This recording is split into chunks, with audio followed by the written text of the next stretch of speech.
Le contrat sino-congolais est-il réellement gagnant-gagnant? Que prévoyait-il à sa genèse? Comment la RDC doit-elle désormais agir pour obtenir ce qui lui est dû? Édition spéciale, ce mardi 21 février, après le journal de 19h, avec le sénateur Moïse Ekanga Lushima, coordinateur à l'époque du bureau de suivi du contrat sino-congolais.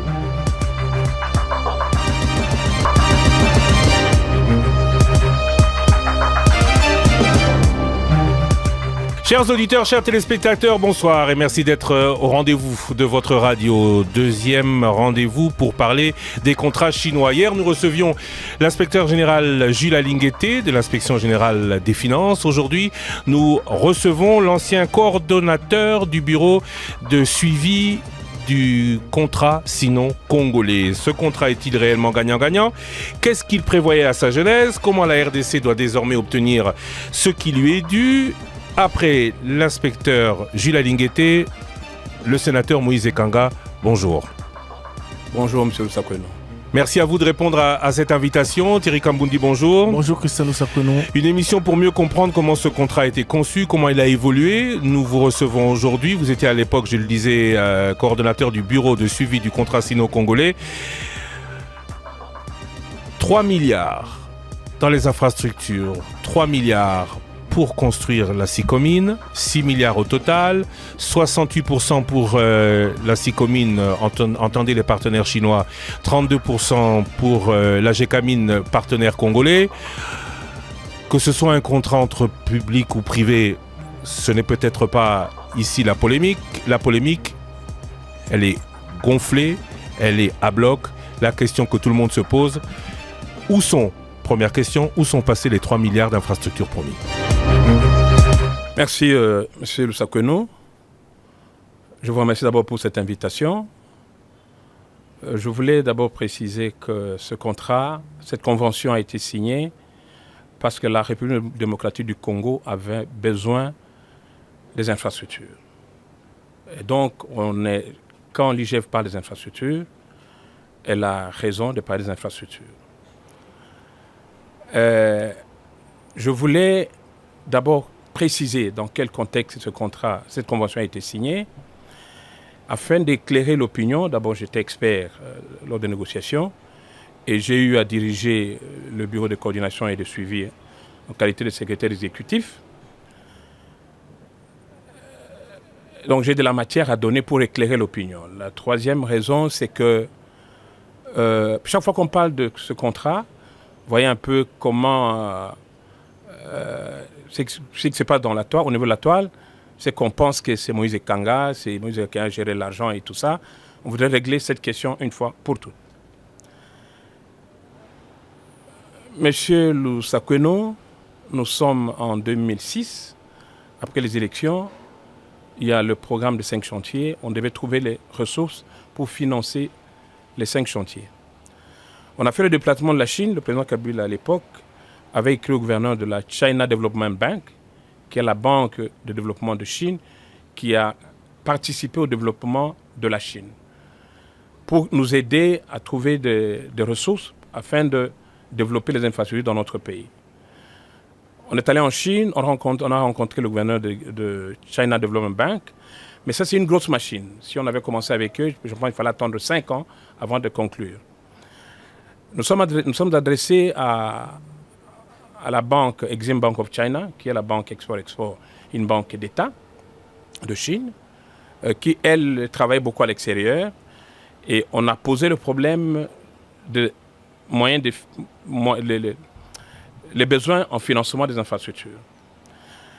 Le gouverneur d'Exim Bank nous a dit que la banque Exim ne pouvait pas financer directement la RDC, pour plusieurs raisons. La première raison, c'est que dans le chef de la RDC, nous étions dans l'initiative PPTE, afin de l'effacement d'une partie de la dette. Donc, on n'avait pas besoin d'avoir une dette supplémentaire. Mais il fallait trouver des moyens. Alors, Exim Bank nous dit, parce que vous n'avez pas la possibilité de vous endetter, moi, je peux intéresser les entreprises d'État, les entreprises chinoises, pour pouvoir travailler avec vous. Donc, c'est Exim Bank qui a appelé les 2 entreprises d'État, China Railway et Sino Hydro, qui ont accepté finalement de venir en RDC en septembre 2007 pour signer un MOU qui est un peu comme la base de cette convention de développement, la convention de collaboration qui a été signée en avril 2008. Il y avait une tripartite Exim Bank, entreprise chinoise, entreprise d'État et la RDC. La RDC avait besoin des infrastructures, les entreprises chinoises avaient besoin de s'assurer d'une source d'approvisionnement en métaux non ferreux et Exim Bank était prêt à financer. Mais seulement, comme la RDC ne pouvait pas emprunter directement, Exim Bank devait passer par ces entreprises qui, elles, fournissaient des garanties à Exim Bank pour pouvoir financer les infrastructures et le projet minier. Parce qu'il fallait finalement, il faut investir dans les infrastructures. J'insiste sur les infrastructures parce que c'était ça l'objectif de la RDC. Le fonds investi dans les infrastructures devait être remboursé. C'est ainsi que l'État congolais a mis à contribution, a donné des concessions. Donc ici, le partenariat, c'est entre les entreprises chinoises et la RDC, le gouvernement. Ce n'est pas entre la GECAMIN et le groupement d'entreprises chinoises. L'article 3, l'alinéa 1er de la Convention dit que l'État, par l'entremise de son entreprise publique qui est GECAMIN, avec la participation de cette dernière, va céder ses droits et titres miniers à la JV minière pour pouvoir exploiter les concessions minières et pouvoir rembourser les investissements destinés aux infrastructures et aux projets miniers. Donc ici, c'est une façon de vous dire que les concessions minières n'ont jamais été cédées aux entreprises chinoises. Elles ont été cédées pour exploitation à la SICOMIN, qui est une entreprise de droit congolais, une entreprise congolaise, où nous détenons via la GECAMIN 32% et les Chinois détiennent 68%. Alors, Aujourd'hui, nous sommes en 2023. Oui. Là, vous parlez de la genèse, il y a 15 ans. Tout à fait. On cherchait les infrastructures. 15 ans après, force est de constater que c'est vrai qu'au début, c'était 6 milliards contre 3 milliards pour la SICOMIN. Entre-temps, c'est redevenu à 3 milliards. Sur 20 ans, nous n'avons eu, chiffre consacré, 844 millions, chiffre consacré quand j'entends chiffre officiel donné par la partie chinoise, mais selon l'IGF, maximum 400 millions de dollars.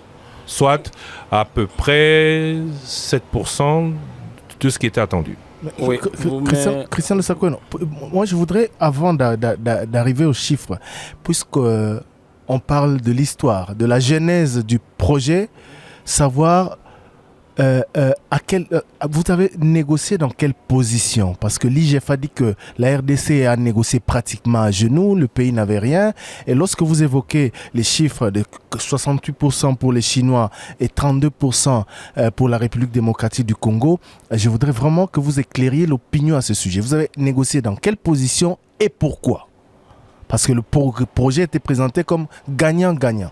Or, avec 68-62% et dans ces conditions, voilà. Oui, nous n'avons pas négocié à genoux. Quand on négociait cette convention ou ce contrat, la GECAMIN n'avait pas un seul partenaire où il avait plus de 20%. TFM, qui était le plus grand partenaire à l'époque, ils étaient à 12%. Et c'est quand nous, au niveau de la convention avec la Chine, on a eu 32%, que juste après la signature de la convention, à l'époque, en 2008-2009, on a parlé de la révisitation de tous les autres contrats, tous les autres partenariats de GECAMIN. C'est ainsi que TFM est passé de 12 à 20 et les autres partenariats aussi ont vu, la GECAMIN a vu sa participation dans d'autres partenariats être relevée. Ça, c'est la première chose. Deuxième élément, c'est que le pas de porte. Le pas de porte, il n'y a pas une seule société avant la convention qui avait donné un pas de porte de plus de $10 ou $15 à la GECAMIN. Quand on signe ce contrat, sur les réserves probables estimées de 10 millions, on a donné on a payé un pas de port de $35. Ce qui fait qu'on a revisité aussi d'autres contrats partenaires de GECAMIN pour relever le niveau de pas de porte. Ça, c'est la première chose. Deuxième élément, c'est que le groupe GECAMIN détient 32, les entreprises chinoises détiennent 68, mais quand il y a le bénéfice, au départ, parce que notre objectif c'était les infrastructures, on prenait 85% de bénéfices pour rembourser les prêts et leurs intérêts, et les 15% restants étaient distribués entre les actionnaires. À la demande de la GECAMIN, avec tous les problèmes que GECAMIN a, on est passé, au lieu de garder 15%, on est remonté à 35% pour la distribution des dividendes et 65% pour le paiement le remboursement de prêts. Alors, les actionnaires chinois acceptent, au lieu d'avoir les 68% du bénéfice généré par l'exploitation, ils ont accepté de renoncer à une partie de leurs bénéfices pour financer les infrastructures. Donc, pourquoi on prendrait une partie de 68% des entreprises chinoises pour financer les infrastructures, alors qu'il y a d'autres entreprises dans le secteur qui ne font rien? Donc, on n'a pas négocié à genoux.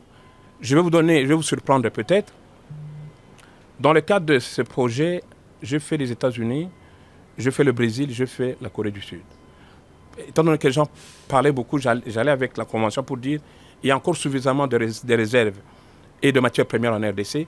Venez, nous allons faire la même chose. Il n'y a aucun pays qui a accepté parce qu'ils se sont dit sûrement que vous donnez aux Chinois autre chose que ça. Je suis allé en Corée du Sud, j'ai trouvé qu'en Corée du Sud, cette convention a été traduite en langue coréenne et ils m'ont dit on ne peut pas comprendre que les Chinois aient accepté ça. Il ne faut pas qu'on s'auto-flagelle.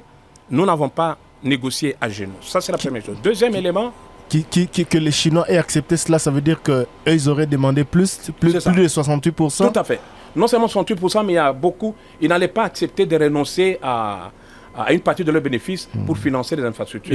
Et pourquoi, selon vous, ils ont accepté ça? Peut-être parce que vous n'étiez pas assez au fait des usages dans les négociations. Aujourd'hui, l'IGF parle non plus de 68-32, mais de 97-3. Est-ce que dans ce montage, où apparemment le financier était aussi celui qui réalisait, on n'a pas été victime d'un marché de dupes? Les intérêts de Est-ce qu'on n'a pas été victime d'un marché de dupes? Voilà. M. Lusakeno, M. Thierry, en fait, on parle de 97.3, c'est parce qu'on a la notion de troc. C'est ce que je vais expliquer aux Congolais. Les gens pensent que nous avons pris les réserves, que nous avons cédé aux entreprises chinoises. Non, on n'a pas cédé les réserves aux entreprises chinoises. On a mis à contribution les réserves pour une exploitation commune. Et il est dit dans la Convention, et dans l'avenant numéro 3, qu'après qu'on ait effectué le remboursement des investissements dans le projet d'infrastructure et le projet minier, nous avons, nous, les Congolais, la possibilité soit de récupérer la SICOMIN avec tous ses biens et les gérer autrement, soit de poursuivre avec eux. Donc les réserves ne sont pas des réserves qui ont été cédées, on les a mises en contribution. La seule chose qu'il faut faire, c'est que les gens qui travaillent avec SICOMIN, la GECAMIN est là, la GECAMIN est au conseil d'administration, qu'on puisse suivre l'évolution de la production et les revenus de cette production. Oui, mais quand on regarde, pourquoi on parle de marché dupe? Quand on regarde, on dit capital 100 millions de dollars. Oui. La GECAMIN doit prendre chez les Chinois 32 millions pour payer sa part du capital. Jusque maintenant, l'IGF dit que les 68 millions du partenaire chinois n'ont pas été délivrés, en tout cas aucune preuve ne l'atteste. Premier point.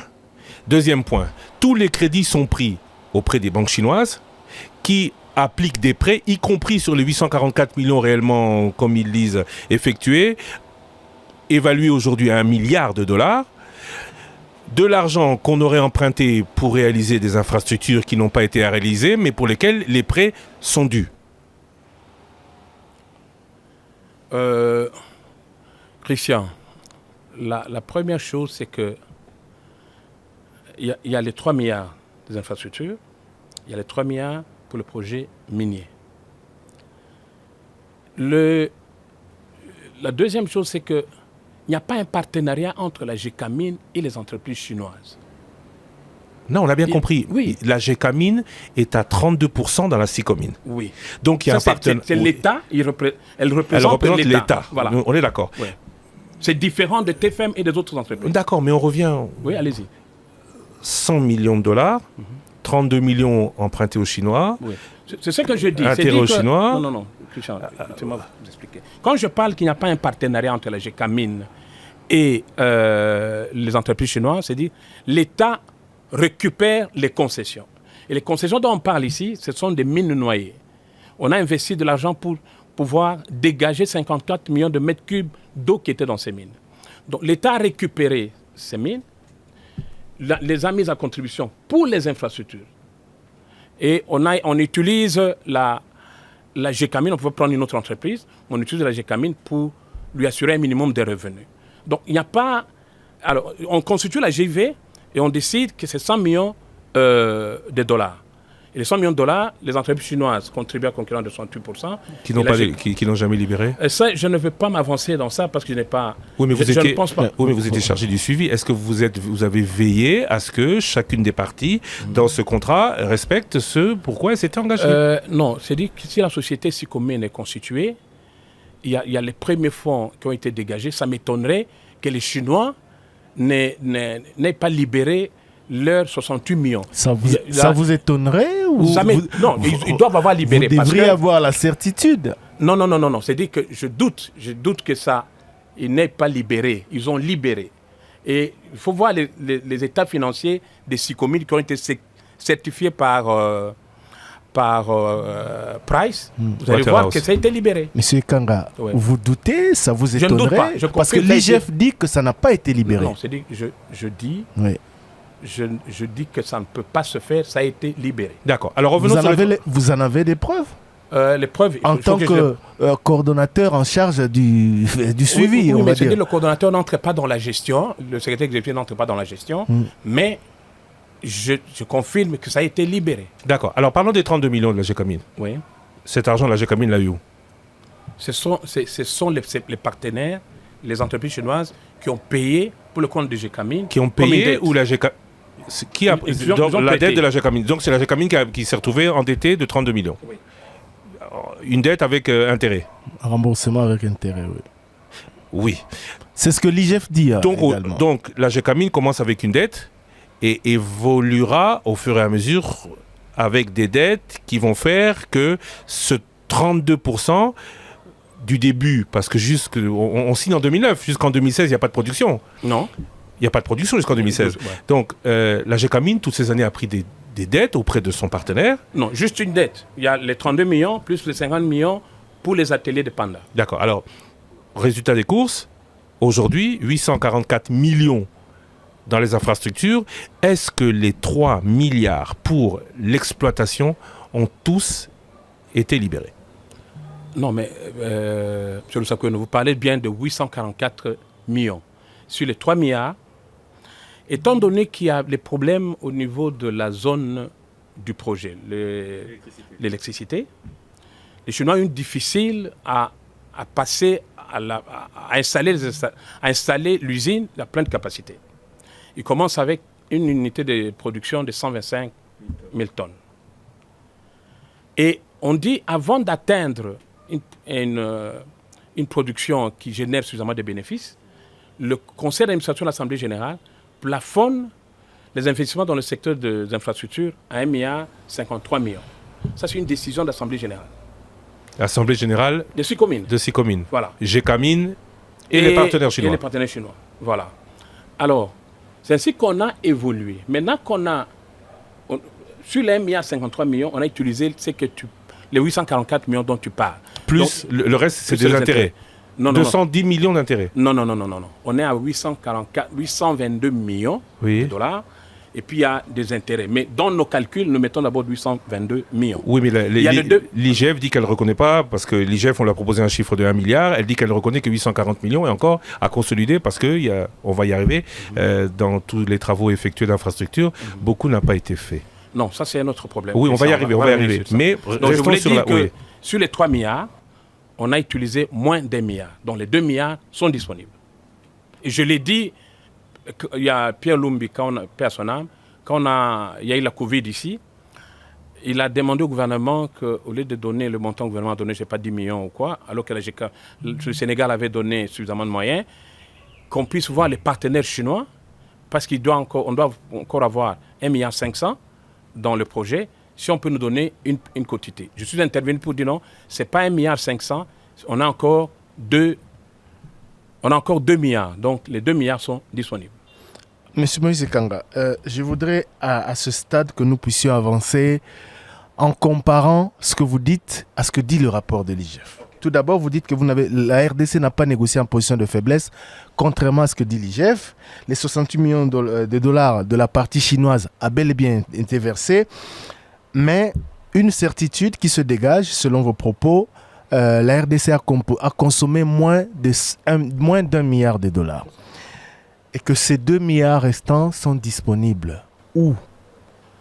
Voilà, c'est à Eximbank. Parce que la conclusion de l'IGF dit justement que nous avons besoin de cet argent-là, de ces 3 milliards. Vous savez, Thierry, pourquoi on est allé vers la Chine? Pourquoi on a eu ce modèle?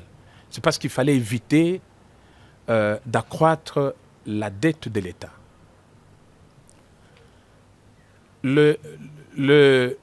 Les 2 milliards sont disponibles au niveau d'Eximbank. C'est-à-dire que ça ne peut pas venir dès que ça sort d'Eximbank pour entrer chez Sicomine, ça commence à porter des intérêts.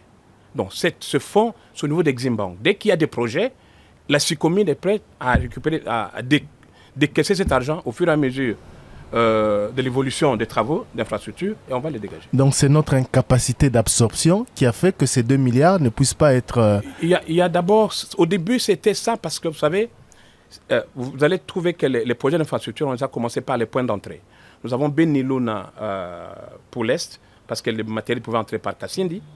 Nous avons Lubumbashi et le projet Kasomeno Kasenga parce que les matériels pouvaient entrer de Kasumbalesa, et vous avez la partie Kinshasa ici et tout, parce que le matériel pouvait entrer par le Congo central. Donc, et on allait, dans la deuxième phase maintenant, on a commencé à attaquer le centre du pays, l'intérieur du pays. Il y avait d'abord les difficultés d'accès. Je vous donne un cas. On devait faire des projets à Kamina. Le matériel arrivé à Kinshasa devait passer par l'Angola, Lufu, remonter par la route de Kalambambouji pour arriver à Kananga et attendre le train pendant 2-3 mois pour que ça arrive à Kamine. C'est ça les difficultés qu'on a connues au départ. C'est qui a réduit la capacité d'absorption. Mais il y a aussi le fait que la production minière n'avait pas encore commencé. Il ne fallait pas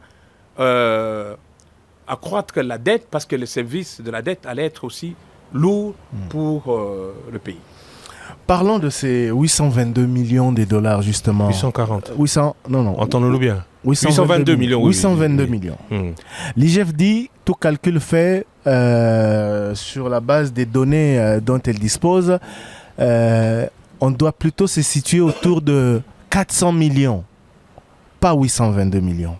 Alors, avant d'entrer dans les détails sur ces chiffres, dites-nous comment vous avez géré ces fonds ou comment ces fonds ont été absorbés et dans quel projet? Comment la planification a été faite d'abord dès le départ? Ok. Est-ce qu'on peut lire l'article 10 de la Convention? Comme ça, on a des éléments et on peut avancer. Alors, il s'agit de la convention de collaboration, c'est le contrat chinois. La convention, oui. On va dire l'article 10, contrat de travaux d'infrastructure. Chaque projet des travaux d'infrastructure fera l'objet d'un contrat spécifique entre le maître d'ouvrage, AJV Minière, et l'une ou l'autre des sociétés du groupement d'entreprises chinoises et ou ces sociétés affiliées qui seront autorisées et appelées à les réaliser. Ce contrat spécifiera les clauses suivantes. C'est en chinois, je ne peux pas dire. Okay. Donc, ça veut dire que l'argent, il arrive de Chine. Non. On est encore dans les contrats. Oui. Quand on a signé la convention, on a institué 2 structures. Après la signature de la convention, c'est à la demande de la convention. Il y a le maître d'ouvrage, qui est le ministère des Infrastructures, Il y a le maître d'ouvrage délégué qui est l'agent congolais des grands travaux. Il y a le bureau de coordination qui a été institué pour jouer le rôle d'interface et assurer le suivi. Quand la liste des besoins... Donc il y a bien une partie congolaise qui assurait le suivi des travaux. Oui, oui, oui. Ok. J'en viens. Alors, quand l'État, le gouvernement congolais envoie la liste de besoins, je n'ai pas de liste de besoins parce qu'on n'avait pas encore d'études de faisabilité, on le transmet à la SICOMINE. Il y a le conseil d'administration et l'assemblée générale de SICOMINE qui s'est réunis, approuve ce projet et renvoie à CISC, qui est l'entreprise sino-congolaise des infrastructures. CISC maintenant négocie ce contrat, les contrats d'études et travaux. Je parle d'études et travaux parce qu'il n'y avait pas des études, avec l'agence congolaise des grands travaux.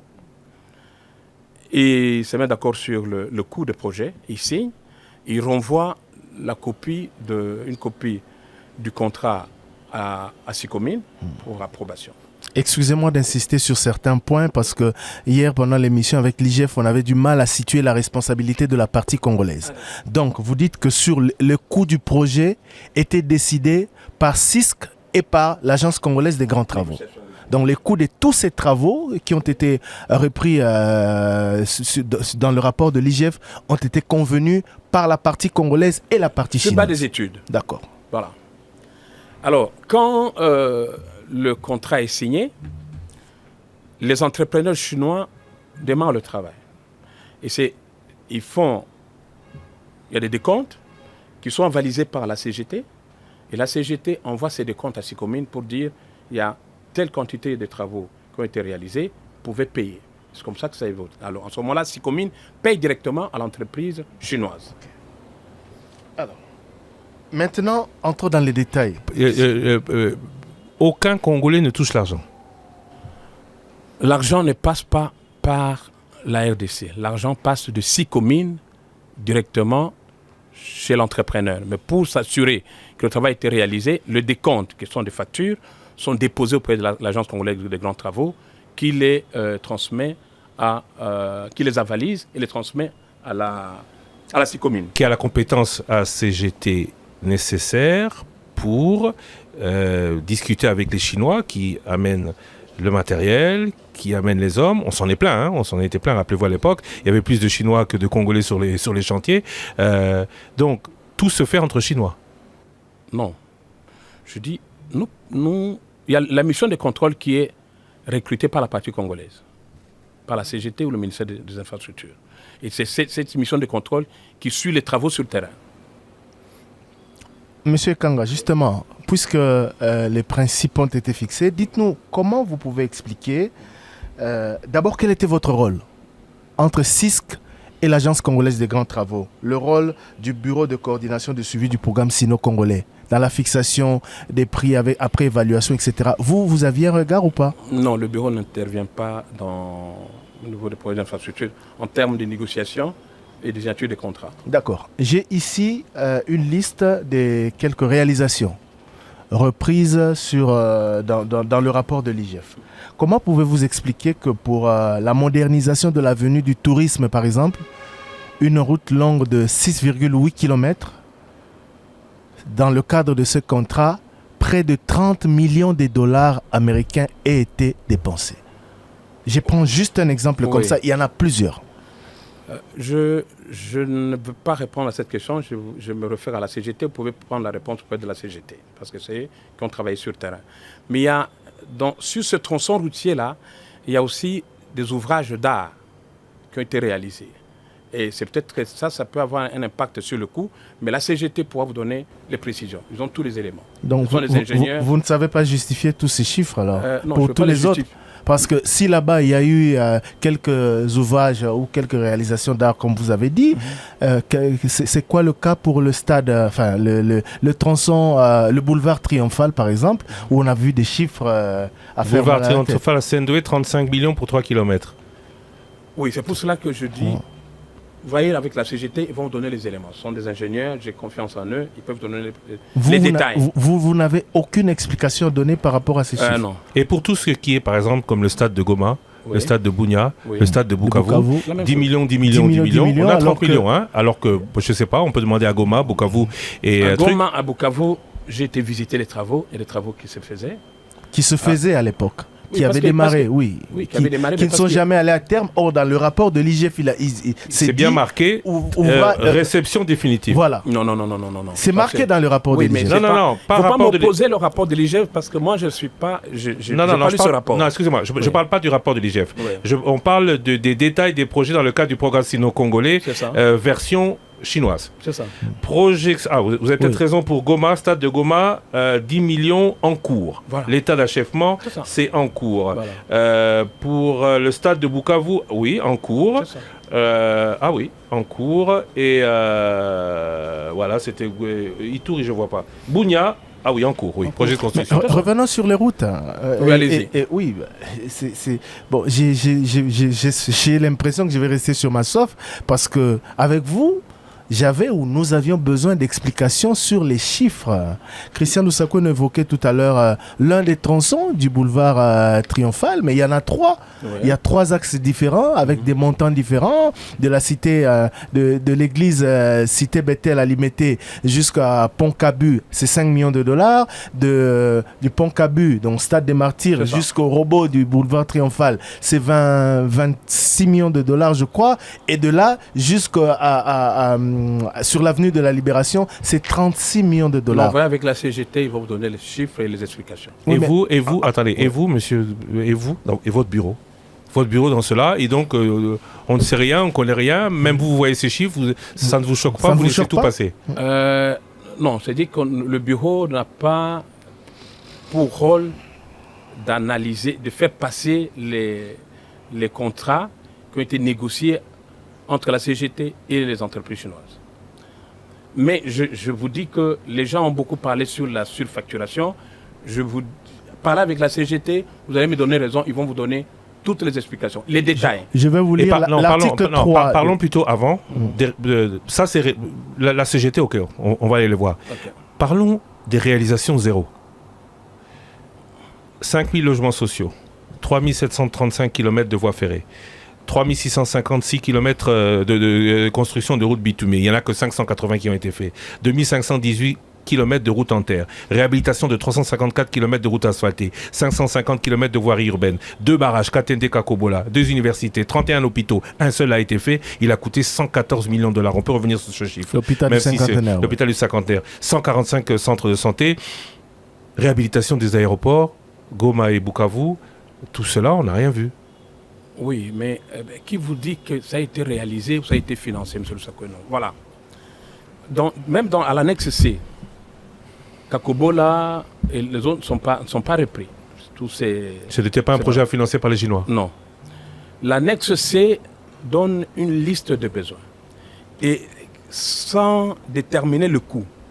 Et si vous prenez tous les éléments qui sont à l'annexe C, ça peut coûter plus de 150 milliards de dollars. Tous ces projets-là. Qu'est-ce qu'on avait comme idée au départ? Nous sommes partis sur 6 milliards. Et la Convention dit qu'après les 6 milliards, nous pouvons poursuivre.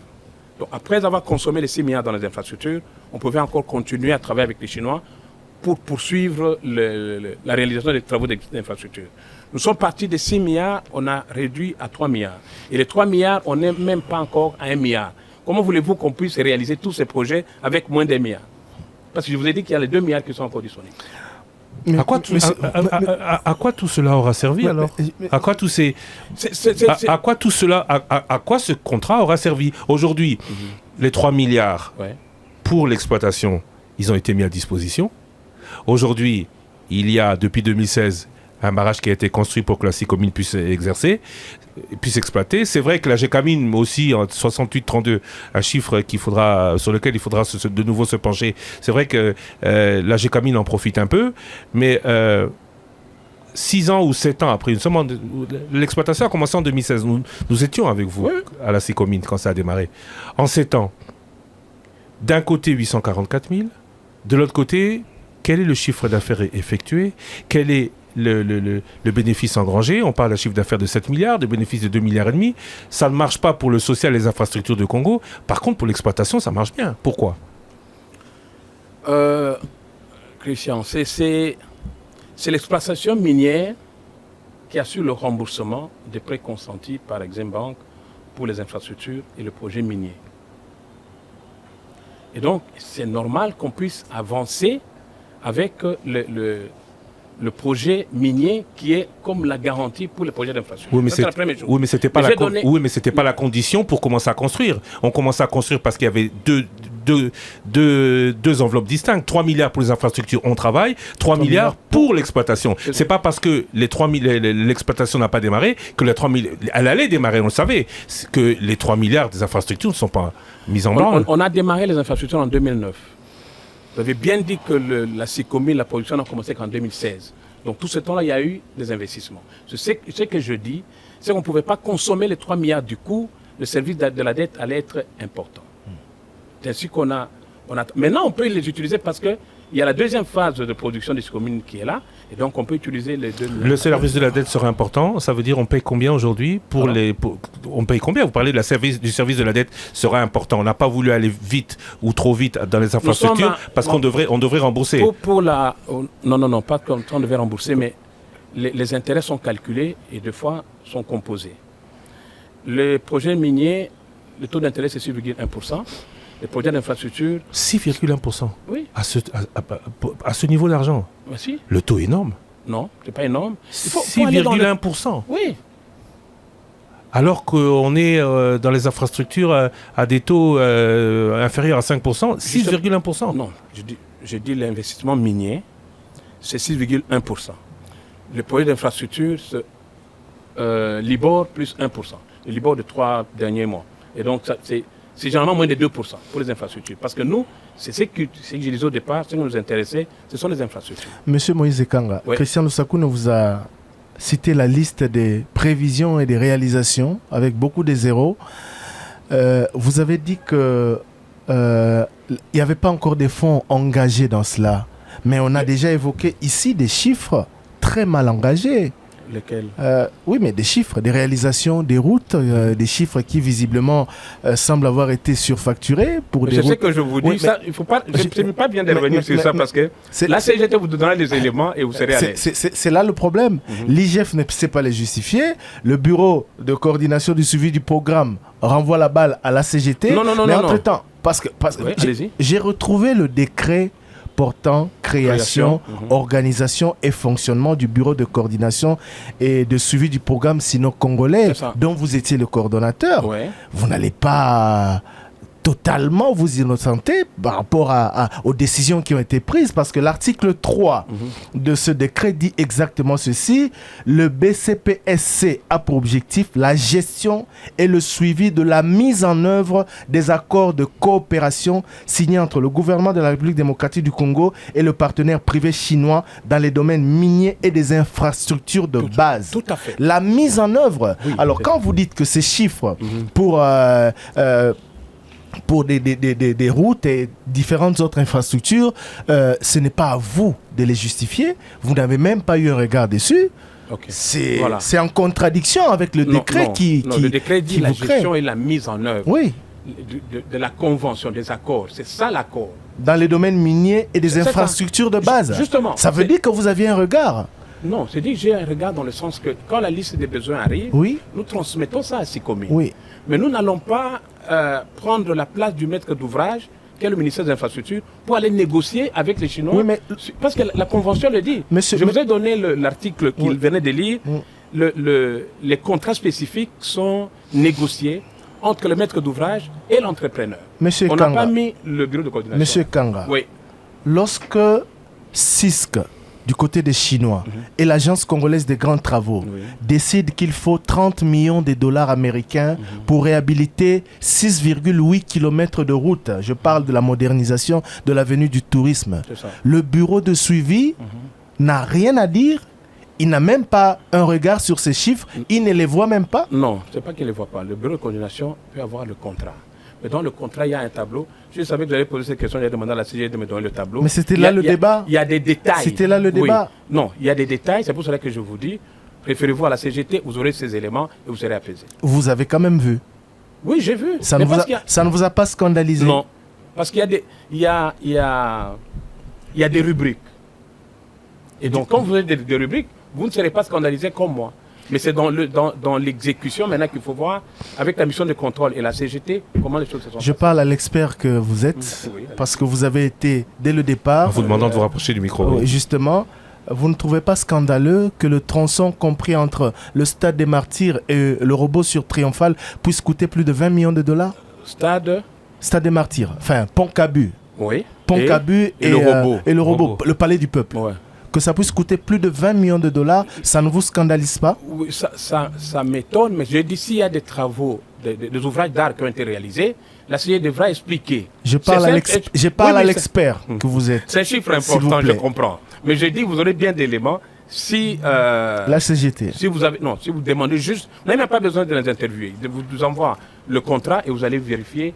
Rubrique par rubrique, vous allez trouver ça. Palais du Peuple, Avenue de la Libération, 36 millions de dollars. Ça aussi, c'est la même chose. Il y a des rubriques qui peuvent justifier ce montant pour... La CGT pour moi, peut justifier, parce que la CGT a mené les études avec les Chinois, parce qu'il y a des études qui ont été menées, et a approuvé ce contrat avec les décomptes, ils peuvent avoir l'explication. Et l'esplanade du Palais du Peuple, 24 millions. L'esplanade du Palais du Peuple, 24 millions. Réhabilité dans le cadre de ce projet, 24 millions de dollars. La construction du Palais du Peuple a coûté combien? 24 millions? La construction? Oui. Esplanade à 24 millions, pourquoi? Réhabilitation de l'esplanade à 24 millions de dollars. On n'a pas réhabilité.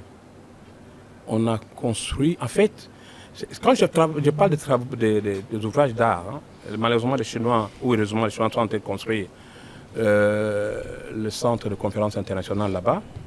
Mais j'ai vu les gens de la CGT, les Chinois travailler.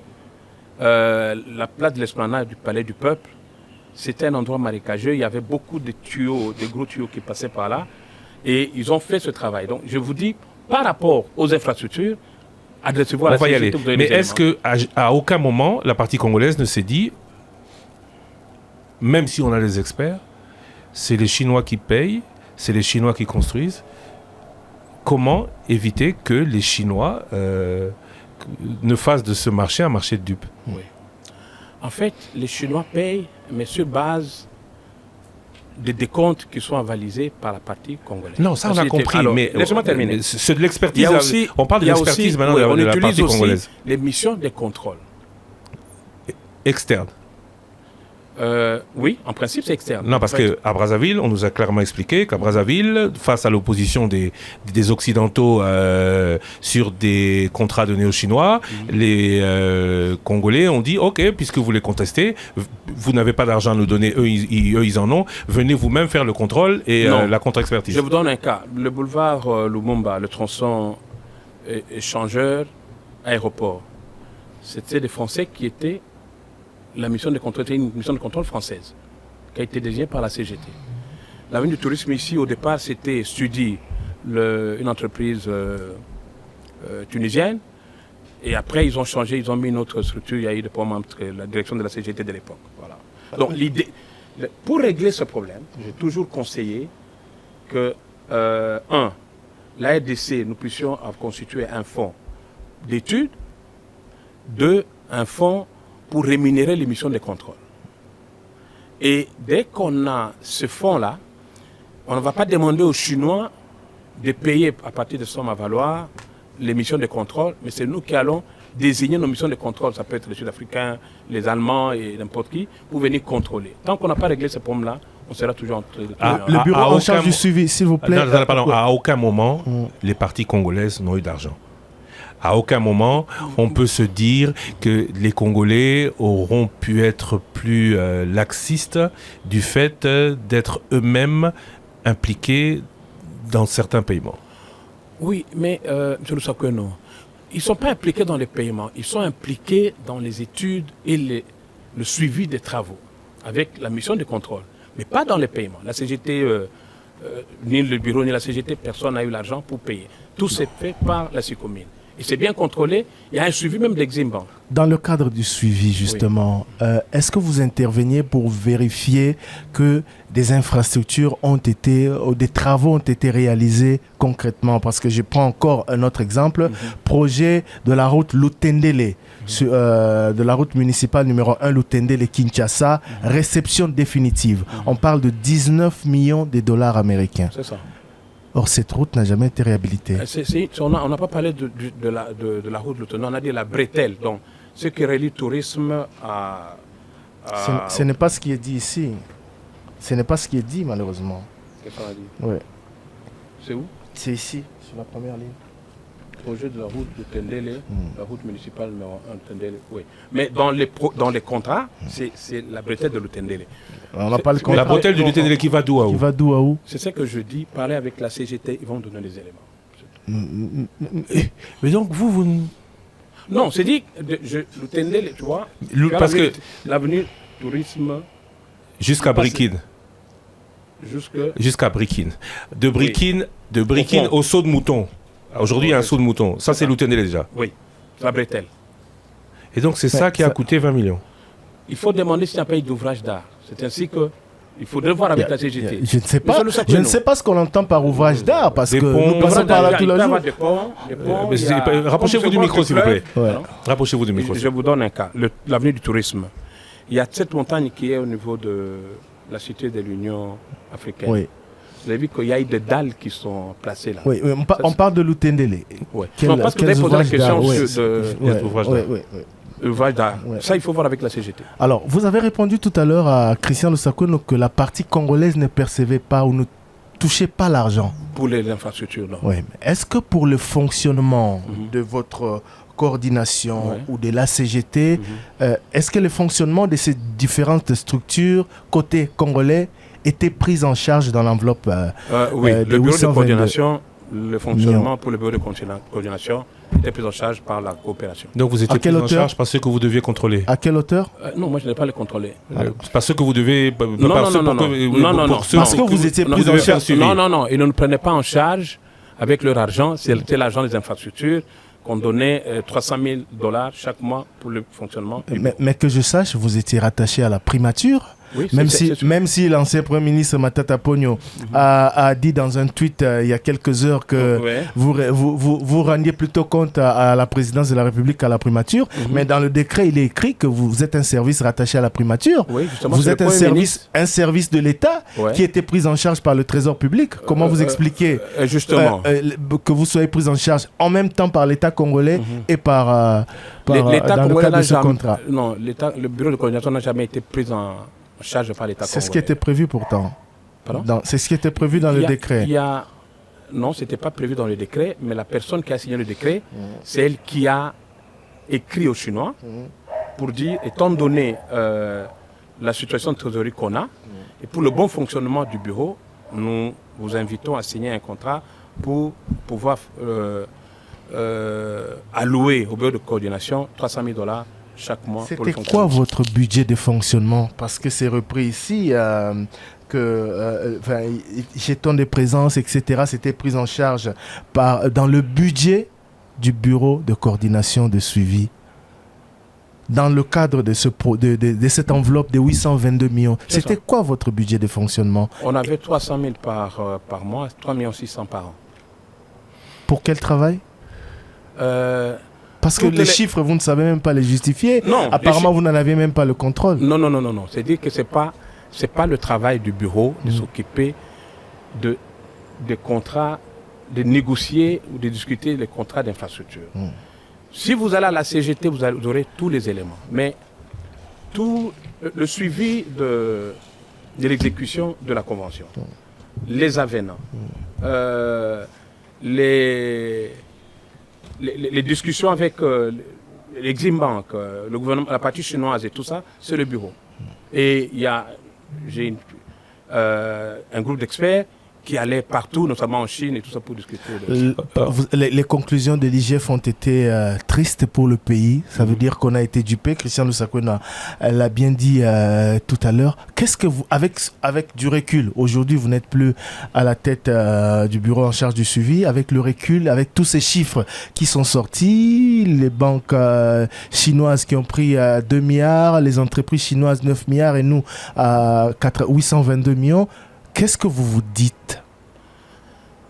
Oui, M. Thierry. Par rapport aux objectifs initiaux. Non, M. Thierry, les chiffres que vous avancez, ce sont les chiffres de l'IGF. Oui. Je vous ai dit ici que les chiffres d'affaires réalisés par Sicomine depuis le début de la production jusqu'au fin 2021, c'est 7 milliards 600. L'IGF parle de 9 milliards. Hein. Pardon? L'IGF parle de 9 milliards. L'IGF parle de 9 milliards, mais moi j'ai des éléments avec les états financiers certifiés par Price Waterhouse. Ils disent aussi avoir des éléments tirés d'un compte en banque à Dubaï. Vous savez, le compte en banque à Dubaï, c'est quoi? C'est la Bank of China, quelqu'un m'a parlé de ça. Sicomine a un compte ouvert dans les livres de Bank of China à Dubaï. Ce compte peut enregistrer le financement qui vient pour les infrastructures, le financement pour le projet minier. Ça peut aussi englober le produit de la vente de minerais. Donc, on ne peut pas dire que c'est la vente de minerais qui a généré, ou le chiffre d'affaires qui a 9 milliards, alors que nous, on est à 7 milliards. Oui, mais ça peut paraître suspect quand on sait que le prix pratiqué aux partenaires de Sicomine ou à la maison mère de Sicomine, selon l'IGF, sont moitié moins que le prix du cuivre et des matières premières au London Metal Exchange, par exemple. Christian, nous parlons du cuivre et du cobalt, les deux produits qui se vendent sur le marché international. Les prix sont les prix de Londres. D'abord, il n'y a pas de maison mère de Sicomine. Sicomine, la maison mère de Sicomine, c'est la Gécamine et les entreprises chinoises. Les deux entreprises chinoises, il n'y a pas une qui est une entreprise minière. Ce sont les entreprises de construction. Donc, ils n'ont pas de maisons mères qui peuvent acheter le cuivre et le cobalt pour les transformer. Oui, mais elles ont bien exploité, elles ont bien obtenu l'argent pour quelques intérêts. Pardon? Elles ont bien obtenu cet argent, elles ont bien commencé cette entreprise pour des intérêts certains. Non. Je parle de la vente à moitié prix. Ça n'existe pas. La vente à moitié prix n'existe pas. Non. Vous n'avez pas répondu à ma question. Il n'y aurait pas possibilité que de ce 7,5 milliards annoncé, d'ailleurs on va vous poser la question de savoir combien profite à la RDC, parce qu'on ne parle que de 844 millions à l'infrastructure, mais est-ce que sur les intérêts, la RDC se retrouve aussi? Il ne vous est pas arrivé... Sur les intérêts ou sur le profit? Oui, c'est les 2,5 milliards de profit. Il ne vous est jamais passé par la tête que les Chinois auraient pu, dans ce que certains déjà appellent marché de dupes, gruger la partie congolaise? En quoi? De 7,5 milliards à 9 milliards dans un compte de la Sicomine pour cette activité, que le partenaire ne voit pas 30% du total d'un compte qui a été ouvert uniquement pour cette activité. Monsieur le Sapeno, en fait, cela peut paraître suspect. Ici, en fait, la difficulté qu'on a, c'est qu'on pense que Sicomine, c'est une entreprise chinoise. Non, c'est une entreprise congolaise. Oui, mais justement... La Gécamine, il y a le DG qui est chinois, le DGA, c'est un Congolais. Dans le conseil d'administration, il y a des Congolais, il y a des Chinois. Pourquoi pensez-vous que les Congolais qui sont dans les organes statutaires de la Sicomine ferment les yeux, ne peuvent pas faire le travail, d'autant plus que ce sont des gens qui viennent de la Gécamine? Mais parce que l'inspecteur général de l'IGF nous l'a dit, quand le DG s'en va, il cède l'intérim à un directeur et non pas à son adjoint. Quand c'est dit dans le rapport de l'IGF, les décisions conseil d'administration ne prennent en compte que les désirs des Chinois et last but not least, tout ce qui est du fonctionnement de la Sicomine, usine et autres, tout est fait en chinois de telle manière que les Congolais ne peuvent pas garantir qu'ils ont même une vue sur la production réelle. Tout à fait. En fait, un instant. Qu'est-ce qui est fait en chinois? La comptabilité est tenue en chinois. La production qu'on nous envoie ici, on envoie ici à la primature, au ministère de Mines est actuellement à l'agence, c'est aussi fait en chinois. Le matériel d'exploitation, tout est paramétré en chinois. Vous êtes sûr que, vous étiez dans le suivi, hein, vous êtes sûr que même dans l'exploitation, rien ne peut échapper à la partie congolaise? Dans l'exploitation, non. Parce que, en fait, le cuivre et le cobalt, M. Lusakweno, c'est pas du diamant, c'est pas de l'or. On ne peut pas prendre de cathode, mettre en poche ou dire on a produit autant de cathodes et dire qu'on a produit 100 et dire qu'on a produit 50.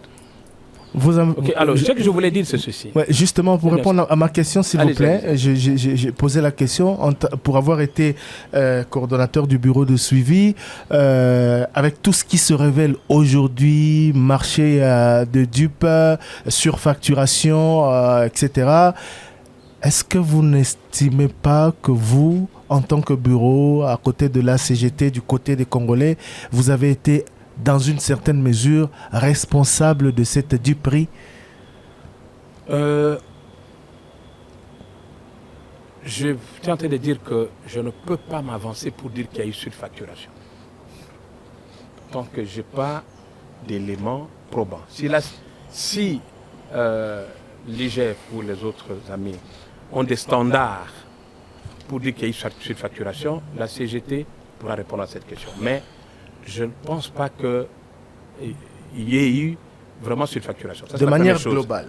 Non, je ne pense pas. La deuxième chose, c'est que si la partie congolaise trouve que les choses ne marchent pas, le titre 7, article 18, dit ceci. Vous nous lire Titre 7, article 18, droits et titres au terme de la cession des droits et titres miniers sur le bien par la GECAMIN à ses communes SARL. Celle-ci aura la jouissance paisible du bien et détiendra tous les certificats permis. Ça veut dire tout reste propriété de la GECAMIN. Après.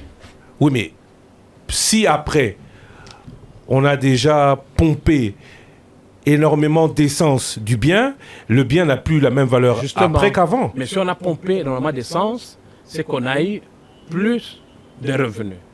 Et si on a eu plus de... Ça, c'est si... Parce que l'IGF dit que le bien n'a pas été évalué comme on aurait dû. Donc, on ne pourra pas évaluer après ce qu'on a pompé, puisqu'avant, on ne savait pas quelle était la valeur. C'est ça que je dis, Christian. On parle de l'évaluation... Ça n'a pas été bien évalué. OK. L'article 4 dit que ce sont les prévisions. 10 millions de tonnes de cuivre, en estimé, 6,8 millions de tonnes de cuivre en prouvé. Les Chinois font la première évaluation. Ils passent de 6 millions 800, ils arrivent à 8 millions 200 millions. C'est eux qui font l'évaluation. Avec la GECAMIN, oui, il y a un bureau d'études. Chinois. Il y a un bureau d'études qui a été recruté. Chinois. Oui, mais la GECAMIN devait approuver cette étude. Est-ce qu'ils ont l'expertise? La GECAMIN? Oui. Oui, mais la GECAMIN a l'expertise. Non, je pose la question parce que ils ont l'expertise. Quand on voit que la GECAMIN n'est peut-être plus en mesure d'exploiter, peut-être que les choses vont évoluer. Non. Peut-être qu'ils sont plus Il y a de très bons ingénieurs à GECAMIN. Et donc, j'étais en train de dire que si on exploite, juste on a trouvé 8,2 millions, mais la prospection doit se poursuivre. Maintenant, aujourd'hui, les 8,2 millions qui ont été trouvés au début, vers 2012-2013, peut-être que si on poursuit les travaux, ça peut augmenter. Donc nous voyons, voilà, nous constatons qu'on a réalisé autant un chiffre d'affaires d'autant, et c'est sur ces chiffres d'affaires que nous dégageons les bénéfices pour réduire ou payer rembourser les dettes et leurs intérêts, et on évolue. Donc, on n'a pas cédé les réserves aux Chinois. C'est ça que je voudrais que nous puissions comprendre. Oui, on a bien compris. Alors maintenant, quand il y a un problème, l'article que je voulais parler, c'est l'article 18, qui prévoit des consultations annuelles. Alors, consultation annuelle, chaque fois qu'on voit que dans l'exécution dans la mise en œuvre de la Convention, il y a des problèmes, on s'est réunis au premier semestre de chaque année pour faire une évaluation et voir s'il y a moyen. Donc, est-ce qu'il y a moyen de lire ça? C'est important. Non, mais oui, non, j'ai compris. Évaluation. Non, mais non, justement parce que les gens parlent de la réhabilitation sans dire quand est-ce qu'on peut revisiter et quelle est la partie la plus diligente. Article 18, oui. C'est quel alinéa? Entre-temps, je peux vous poser la question suivante. Allez-y. Chaque année, c'était fait. Depuis 2009, jamais on ne s'est dit chez vous 2009. que ce contrat n'était pas synalagmatique dans le sens où peut-être que dans un premier temps, jusqu'en 2016, les Chinois ne gagnaient pas beaucoup, mais depuis, ils ont gagné plus que nous, plus qu'ils devraient. Jusqu'à 2016, il n'y avait pas de production. Il y avait juste des réunions, mais il n'y avait pas de consultation. Mais dès qu'on a commencé la production, on a eu la première évaluation en janvier 2016. Et à ce moment-là? Et à ce moment-là, c'était juste la production. Vous verrez que les bénéfices, les profits de 2016 et 2017 n'étaient pas importants. On n'avait pas encore une grande production qui générait les bénéfices. Le problème ne se posait pas. Donc c'est à partir de mai 2019, maintenant qu'on a suffisamment de bénéfices, c'est à ce moment-là qu'on pouvait se retrouver. Vous pouvez lire l'article 18 ? L'article 18 est long. Quel alinéa? Non, il n'est pas long. Article 18 est très très long. Il y a plusieurs alinéas. Non. Article 18, oui, titulaire. J'ai quand même le titulaire exécutif. Non, je peux lire. Oui, je peux lire. Allez-y. Article 18, titre 7, consultation périodique des parties. Afin de garantir la bonne exécution du projet de coopération, les représentants du groupement d'entreprises chinoises et ceux de la RDC se retrouveront chaque année au cours du premier semestre à l'initiative de la partie la plus diligente. La rencontre peut avoir lieu à Beijing ou à Kinshasa. Au cours de cette rencontre, les discussions porteront sur les sujets suivants. La vérification de l'exécution de la présente convention. Comment ça évolue. 2. La consultation amiable afin de résoudre les éventuelles divergences nées pendant l'exécution du projet. 3. La formulation des propositions afin d'améliorer l'exécution du projet de coopération. Et enfin, les sujets divers relatifs à l'exécution du projet de coopération. À quand a eu lieu la dernière évaluation? 2016.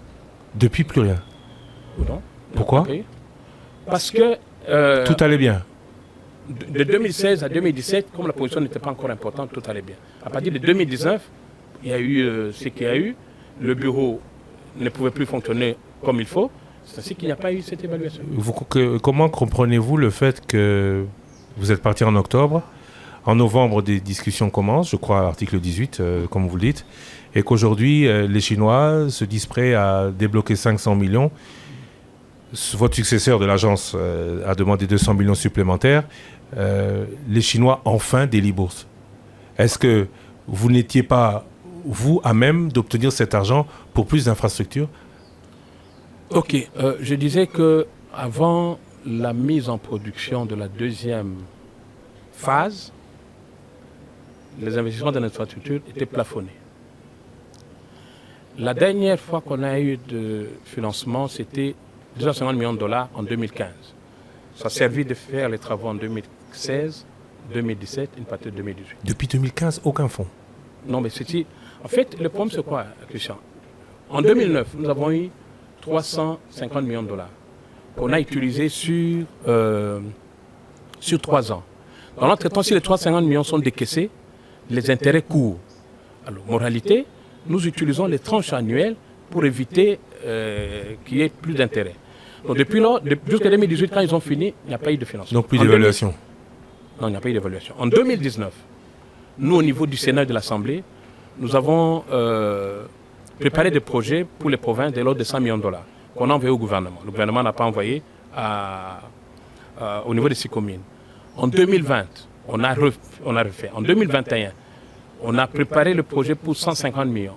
Le gouvernement n'avait pas encore envoyé ça à 6 communes. C'est seulement l'année passée pour le projet de 150 millions qu'on a envoyé finalement à 6 communes en août. Et étant donné maintenant qu'on a la deuxième phase, ce sont les Chinois qui ont proposé les 350 millions, plus les 150, ça fait 500. Donc ce n'est pas un effort, ce n'est pas une négociation, c'est juste parce que la production a augmenté que maintenant on peut libérer les infrastructures. On pouvait aller même au-delà d'ailleurs. Pour terminer, parce qu'on est à plus d'1 heure d'émission, oui. Est-ce que ce contrat est vraiment gagnant-gagnant? Oui, le contrat est gagnant-gagnant. À la condition parce qu'à ce stade, je ne sais pas s'il l'est vraiment. Non, en fait, le problème ici, c'est quand on parle de déséquilibre, on compare l'argent qui est investi dans les infrastructures à ce qui est investi dans le projet minier. Mais le financement, le fonds pour les infrastructures sont disponibles.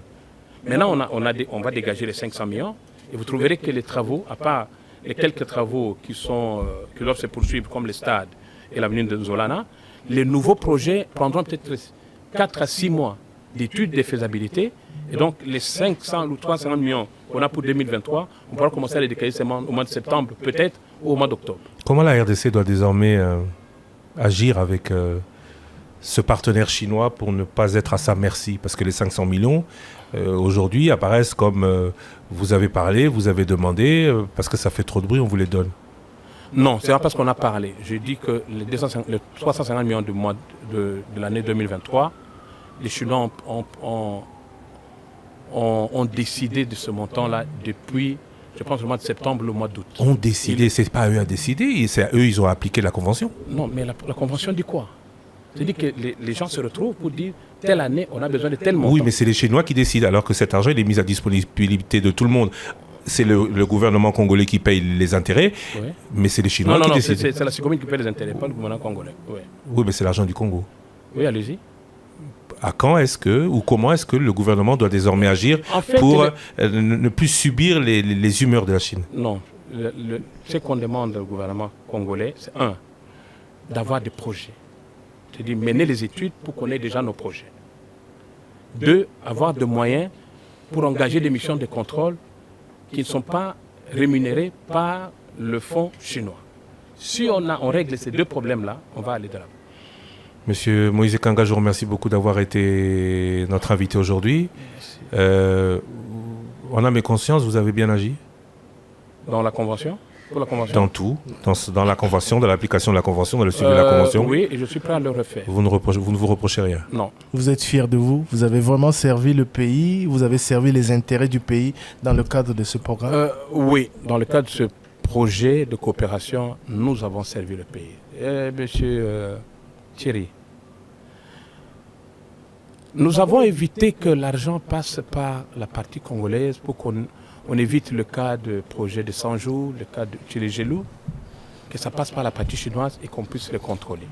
Vous avez évoqué tout à l'heure le problème de surfacturation. On ne va pas s'arrêter là. Donc, apparemment, on n'a pas évité. Hein. Non, justement. On ne va pas s'arrêter là. Ce que je vais vous demander, peut-être que la prochaine fois qu'on ait une émission avec le DG de la CGT, il va vous donner les éléments et je pense tout le monde sera éclairé. Merci à vous, merci chers auditeurs de nous avoir suivis. Prochain invité, il est tout désigné, M. Nikonzaou, le directeur général de l'Agence congolaise des grands travaux. Il était à l'époque numéro 2 DGA, donc le dossier il le connaît bien, même si à l'origine tout était initié, la CGT avait par M. Boussima qui avait été relevé de ses fonctions. Si ma mémoire est bien... M. Médard... Médard aussi a suivi. Oui, il a été. Merci à vous d'avoir été avec nous, l'actualité continue. Alors pour ceux qui nous suivent en rediffusion, ce matin à 8h, veuillez nous excuser pour l'heure décalée à laquelle intervient votre journal. L'actualité continue sur votre radio. Bonne soirée, bonne journée à tous.